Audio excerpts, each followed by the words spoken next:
And the river still shines and shimmers in the light as it did in our grandfather's day, when they rode all night to fish in the morning and lived in Willapa Bay. Liberty Theater, our friends from KMUN up there in the big seats right there. Thanks for broadcasting this worldwide. So good. Yeah, I did not realize until like 2 minutes before I stepped up here to get to be to MC this set. This is kind of the way fishing is going. Okay? When Fisher Poets started, it was a lot of men. Years ago, if you'd go look at any of the crews, they were a lot of men. The ladies are taking over. We've got an all-girls set for you this next hour.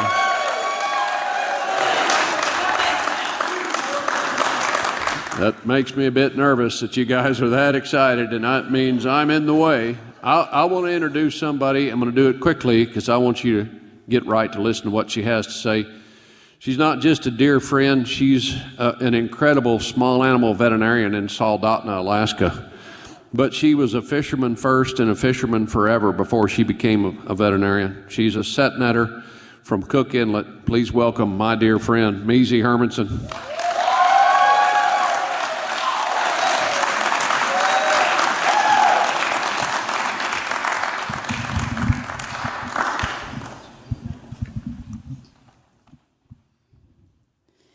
They call you red, or sometimes blueback, my precious little sockeye. But that is not the Cook Inlet salmon I've come to know. Death darkens your dorsum to a navy blue, but in life, dime bright body bedazzled as aurora green dances down your spine. You reel through the ocean, like the northern lights ripple across this sky, silvery scales a galaxy agleam. As you near the river, the mix of fresh and salt water changes your once luminous body, and you temporarily take on muted purple tones. But by the time you reach the spawning grounds, you glow once again, now a vibrant red, capped with forest green. And before you die, you emit fiery orange spheres filled with the future. All the colors displayed throughout a lifetime, and we tend to narrow it to one. My splendid little sockeye, you are the supernova of the seas.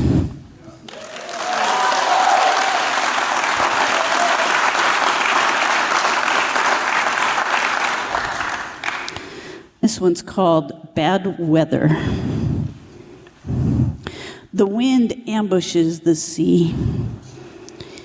Air and water grapple as spindrift forms and flies, but the waves march on, breaking on the shore.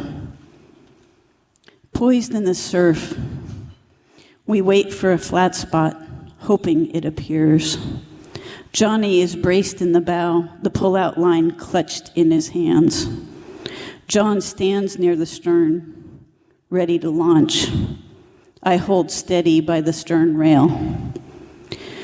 Johnny starts to pull, and I shove off until we are afloat, then leap in.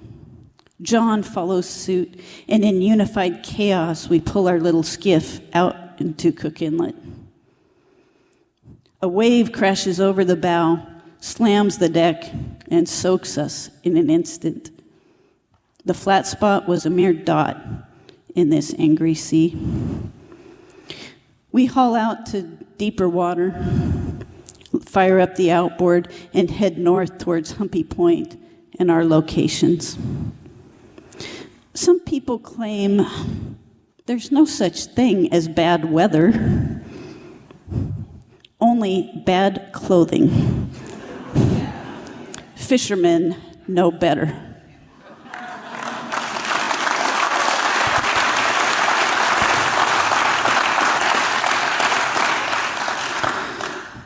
This one was written off of a photo that a friend sent me of some skiffs in the wintertime. This is called Waiting. The skiffs are huddled all in a row, filled to their gunnels with a cover of snow. Bows pointing outward, looking over the ocean as if eager to launch. Been missing that motion. Their sterns peeking aft, the silver against white, succumbing to sleep on days of short light. Memory feels the tug of the painter, the sounds of the surf ever grow fainter. Deeper in slumber, sinking down as they doze, passing the winter, a flock in repose. They are dreaming of cork lines and sockeye and web and bucking the current, whether flood or the ebb.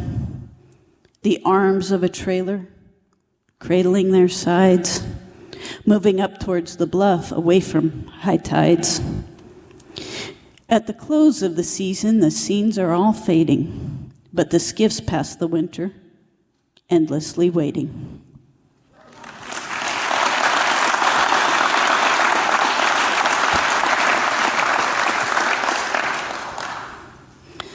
This one is called Portrait of a Fisherman. Upon a blue water canvas, we paint our lives. The ebb and swell of the ocean rhythms compose our musical score. Toiling midst the waves sculpts our bodies and our minds.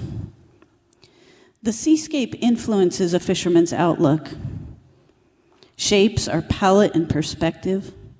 Upon a blue water canvas, we paint our lives. There is a timeless symmetry to fishing. Previous generations plied these same waters, toiling midst the waves, sculpted their bodies and their minds. Whether born to or brought to fishing, those who remain are part of those who remain are tied to a hardworking legacy. Upon a blue water canvas, we've all painted our lives. The sea never leaves us. On the water or not, it is the focus of our anchoring gaze. Toiling midst the waves, sculpted our bodies and our minds. They say every painter paints himself. When we reach the vanishing point, may we find a masterpiece. Toiling midst the waves, sculpted our bodies and our minds. Upon a blue water canvas, we painted our lives.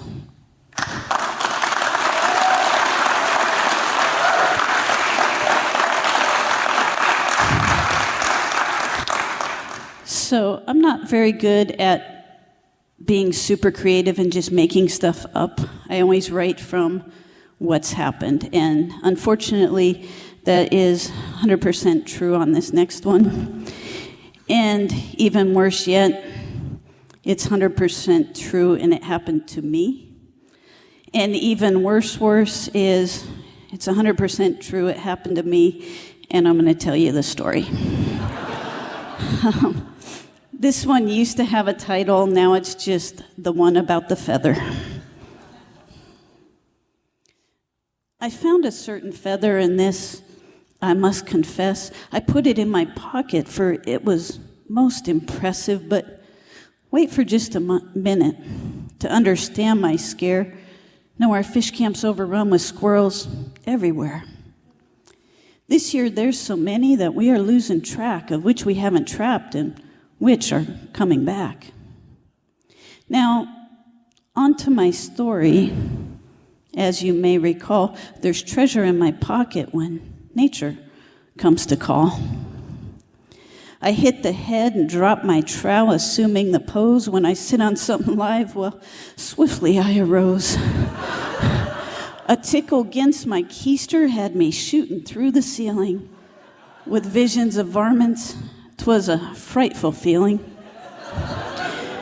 As I came to my senses, I found there in my pocket the splendid plume that shot me off the can like a rocket. There's often a lesson in many a mishap. I guess that's why they put the feather in the cap.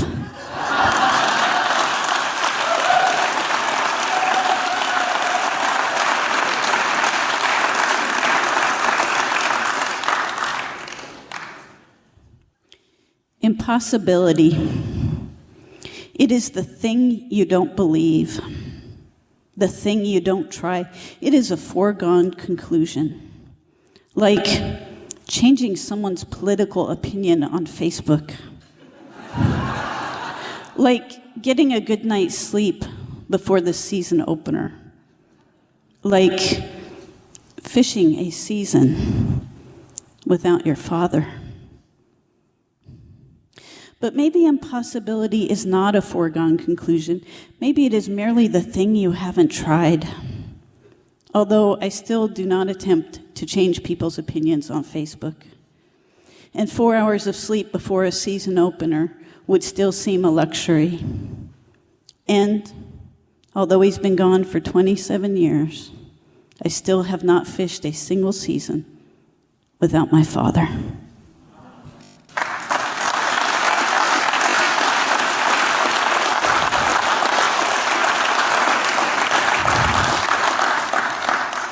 So I am a lifelong Cook Inlet set netter, and the history of that fishery is a history of loss. My dad was born in Kenai in the 20s. I'm from a long line of kids, so that's actually true. And Grandma was born, she was Russian Aleut, born up there in the 1890s. And so, our set net fishery, we may have already set our last net. I'm not sure if they just haven't told us that yet.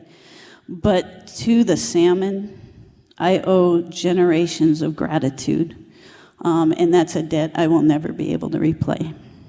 So anyway, this one is called A Fisherman's Lament. I can sing the song of the sou'wester, recite poetry of the prevailing winds. I've been regaled by the gusts and chastened by the squalls and eavesdropped on secrets whispered by the swells. I've learned lessons from the fog. Our eyes can be deceived. And been instructed by the kelp. Hold fast to that which grounds you. And been trained by the sea. There are wonders in the depths. This expanse has been my teacher. In my memory is tucked the dialect of the waves and the dialogue of the gulls and the mythology of the ocean. This life is art, and it coils and weaves and traces the heart, and though it is often gnarled with knots, this inlet has been a lifeline. I've been blessed by her embrace. I found words amongst the fish, caught my breath between the breakers, plucked peace from the roar of this world. So, how do I navigate the death of a fishery that's been a family tradition for generations? With grief and a grateful heart.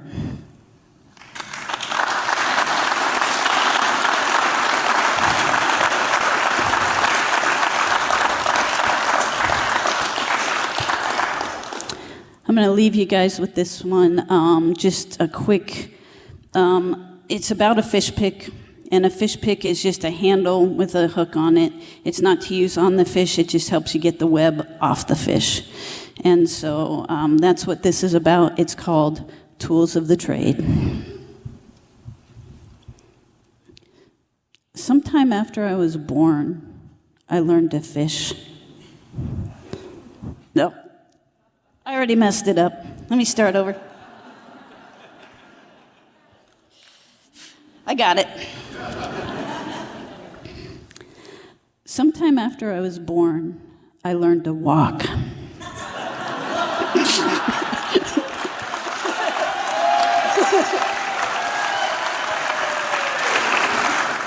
There's always the unexpected. Okay. So, sometime after I was born, I learned to walk. And shortly after I learned to walk, I was given boots that fit and gloves that don't.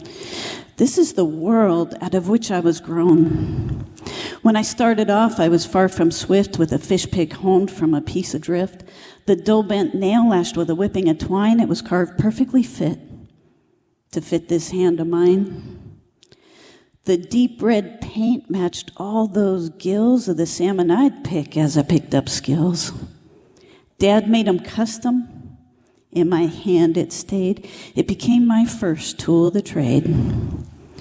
Now, I'm all grown and my dad is gone, but in this life he still lives on, and sometimes it's the little things you miss so much.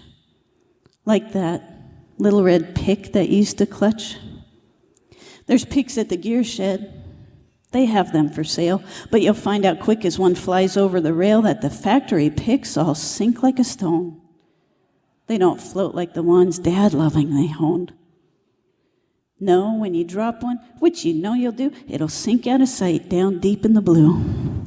Each one that goes sailing, caught up in the mesh, well, that's $7 sent to Bangladesh. I look back now on this life I've had. Nothing fit better than that pick, carved by my dad. And aren't we the same when you think it through? I'm carved original and so are you. Though the world tries to make us factory cut, here is the secret. You know what? Be the best yourself you can be. Not just another in the bin you see, for the world needs your heart as it is made. So do your best with your tools of the trade. Thank you, guys.